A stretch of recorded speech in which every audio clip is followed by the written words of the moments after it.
So today we're talking about reading and writing in scientific notation, and this is going to be lesson 10.5. So these are how we use exponents in the real world.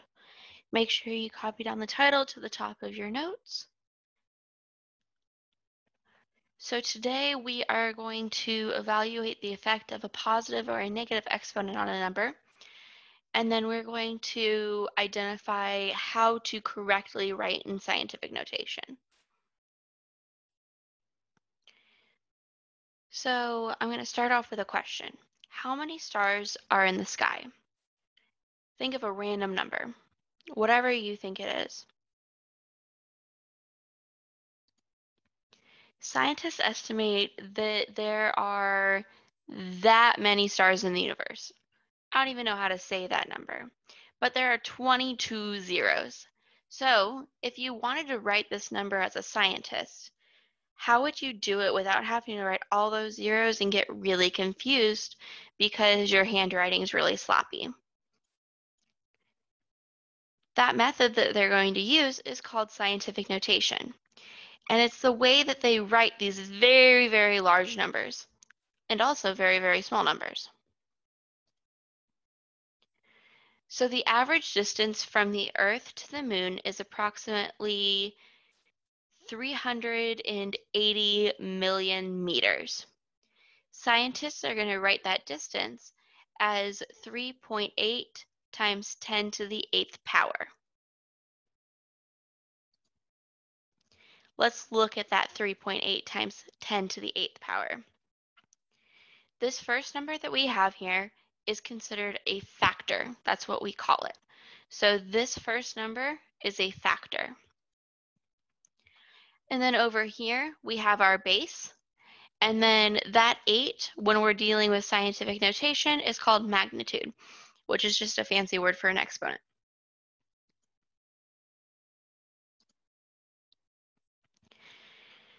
These numbers in this column on the left are written in scientific notation.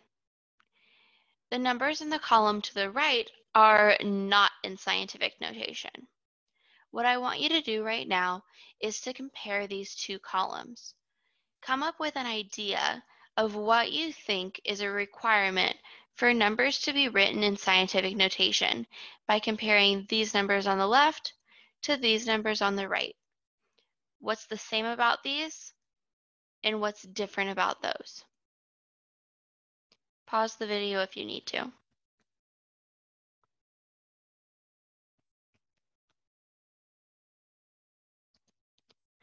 So what makes scientific notation? The first thing is talking about our factor. So a factor is greater than or equal to 1 and less than 10. So basically what I'm saying there is there needs to be a number between 1 and 9 in the ones place. So if we look back at our numbers back here, every single one has at least one number, 1 through 9, in the ones place. Over here, we do have a number in the ones place. However, it can only be in the ones place. All the other numbers actually have to be in the decimals. So since we have 12 instead of just 2 or something like that, we consider this not to be in scientific notation. Looking at the second one, we have a 0 in the ones place. Well, it has to be a number between 1 and 9, so 0 doesn't count, which is why this number is not in scientific notation.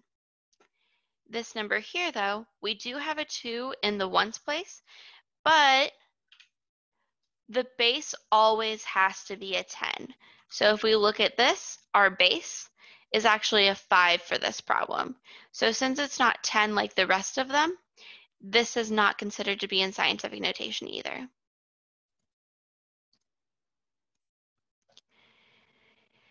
This number, 584.392, is equal to every single one of these.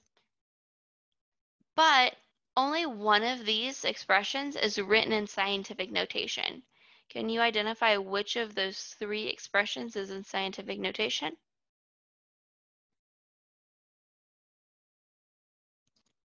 Hopefully you said that top one. I can see that every single one has a base of 10, so that checks that off my list. Now I'm going to be looking at my factors. This one has a number that is between 1 and 9 in the ones place, and all the other numbers are going to be in the decimals. So obviously that is in scientific notation because I told you it was before.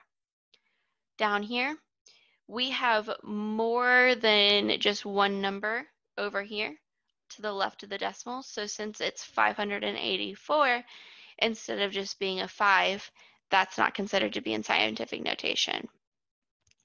Next one, we've got a 0 in the ones place. That's not allowed. This one, the decimal's actually right after that 0.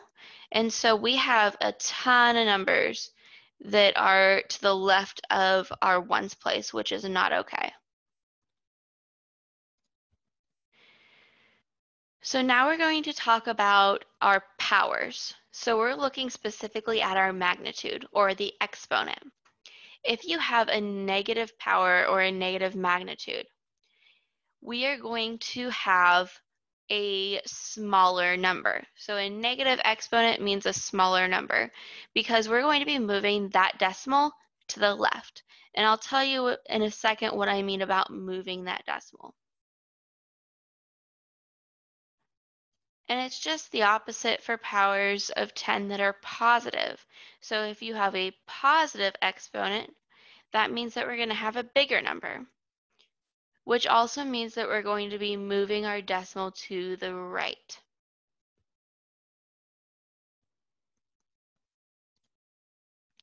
So let's look at these 4 problems.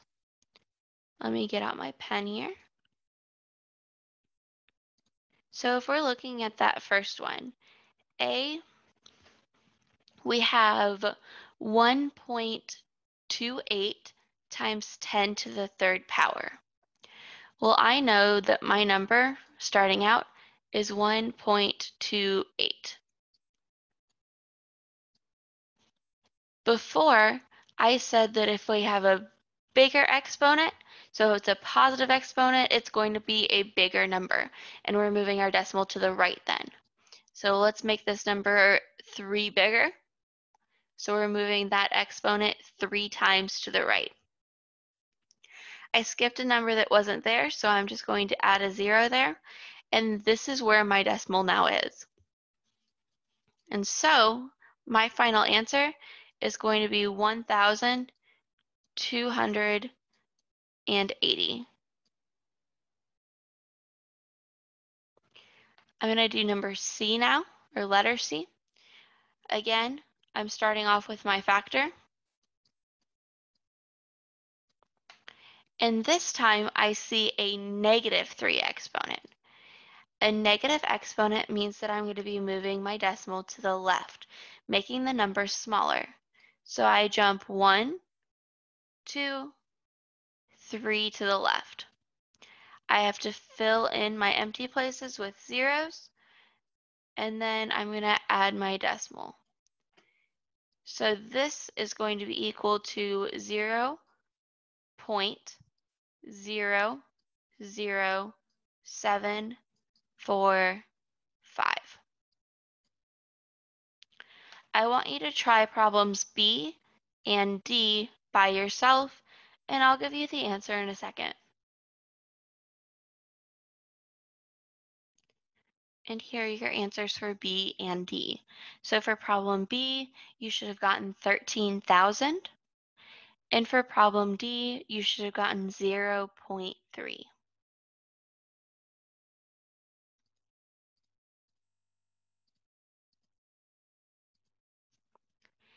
Now let's think about this visually. What does this look like? So we know that negative exponents are going to be smaller things.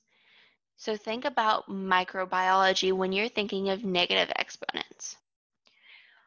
When we deal with positive exponents, we're dealing with more so astronomy and that kind of a thing. So each of these are going to match to a different image. If it's bigger and more back further, that means that you're going to have a positive exponent. If it's closer and it's getting closer and closer, it's going to be heading towards that negative direction. So take a minute now and see if you can place each of these with the correct letter. And these are your answers. So how I solved this problem is I looked for the furthest one back. This picture for C, I can see the land that I'm looking at and the water. So I know that this is the furthest one back. Next in line is our mountains. And then inside of the forest. And then we're looking at the frog. And then we zoom into the frog's eyes. And then we start looking at the cells.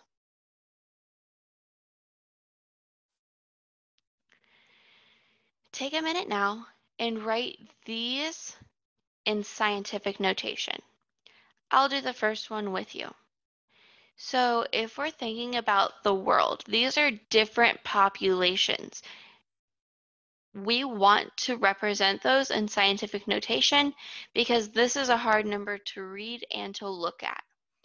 So what we're going to do is I'm going to start off with writing what my factor is. I can easily identify my factor because I look at all of these numbers. So I'm going to ignore all of these zeros. So I need my first number, and then I need every number after that first number until I start hitting my zeros. So that's going to be 1, 6, 2 in this case. If you're looking at this one for South America, I can see that there's a 0 right there, but there's still a 7 after that 0. It's not until after the 7 that we hit all of those zeros. So my factor is going to be the first number 4 and then 0.07. After that, it's always going to be times 10 every single time. So you can just automatically put that down after you put down your factor. Now we just need our magnitude, or that exponent. We know the decimal was right here, right at the end. What we're going to have to do is count how many times we're going to have to move that decimal to get where it's at in the factor. So I know I want my decimal to end up right there. So I'm going to count 1, 2, 3, 4, 5, 6, 7, 8, 9. So I know that I have a magnitude of 9. And I know it's going to be a positive 9 because positive means a bigger number. This is definitely a bigger number, not a smaller number. So I'm going to have a bigger or a positive exponent. If I wanted to go back and do South America to figure out the magnitude there, again, my decimal is right here. And I'm trying to get it so it's right before I hit the 4. So right here. Now I'm just going to count. 1, 2, 3, 4, 5, 6, 7, 8. So I know my magnitude is 8. There we go, that looks a little better. Now you only have 5 more continents to get done, so pause the video and then I will show you the answers after.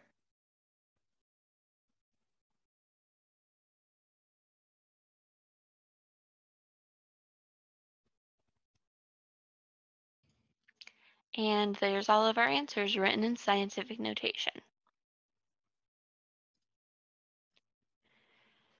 For my closure, I want you guys to think about when you think scientific notation was invented and why the scientists would have needed it at the time of invention. So think about that for a second and then I will give you the answer. So pause the video right now.